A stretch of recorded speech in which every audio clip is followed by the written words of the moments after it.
श्रीगुरुभ्यो नमः। ॐ नमो नारायणाय। नारायणीयम् अथ त्रयश्चत्वारिंशत्तमं दशकम्। त्वामेकदा गुरुमरुत्पुरनाथमूढुं गाढाधिरूढगरिमाणमपारयन्ती माता निधाय शयने किमिदं बतीति ध्यायन्त्यचेष्टत गृहेषु निविष्टशङ्का। तावद्विदूरमुपकर्णितघोरघोष व्याजृम्भिपांसु पटलीपरिपूरिताशः वात्यावपुः सखिलदैत्यवरस्तृणावः ताख्यो जहार जनमानसहारिणं त्वाम्।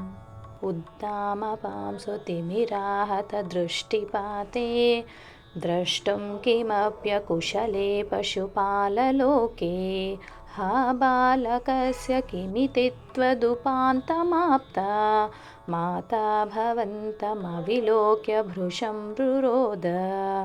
तावत् दानववरोऽपि च दीनमूर्तिः भावत्कभारपरिधारणलूनवेगः सङ्कोचमाप तदनोक्षतपांसु घोषे व्यतायत भवज्जननी निनादः।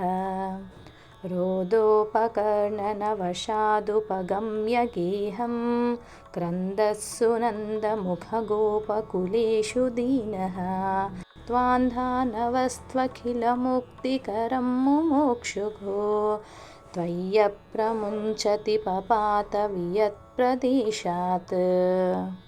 रोदाकुलस्तदनु गोपगणा बहिष्ठ पाषाणपुष्टभुवि देहमतिष्ठद्विष्ठ प्रैक्षन्त हन्त निपतन्तममुष्य वक्षसि अक्षीणमेव च भवन्तमलं हसन्तम्। ग्रावप्रपातपरिपिष्टगरिष्ठदेह भ्रष्टासुदुष्टदनुजोपरि धृष्टभासम् आघ्राणमम्भुजकरेण भवन्तमेत्य गोपातदुर्गिरवरादिव नीलरत्नम्। एकैकमाशु परिगृह्य निकामनन्दन् नन्दादिगोपपरिरब्धविचुम्बिताङ्गम् आदातु कामपरिशङ्कितगोपनारी हस्ताम्बुजप्रपतितं प्रणुनो भवन्तम्।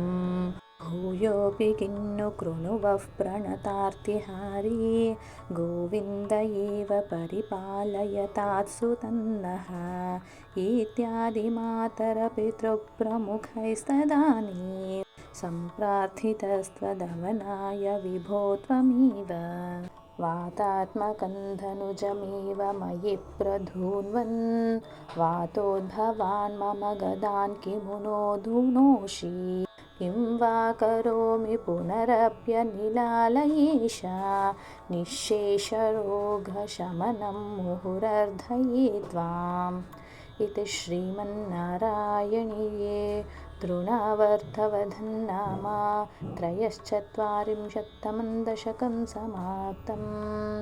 नारायणखिलगुरो भगवन्नमस्ते। गुरुभ्यो नमः।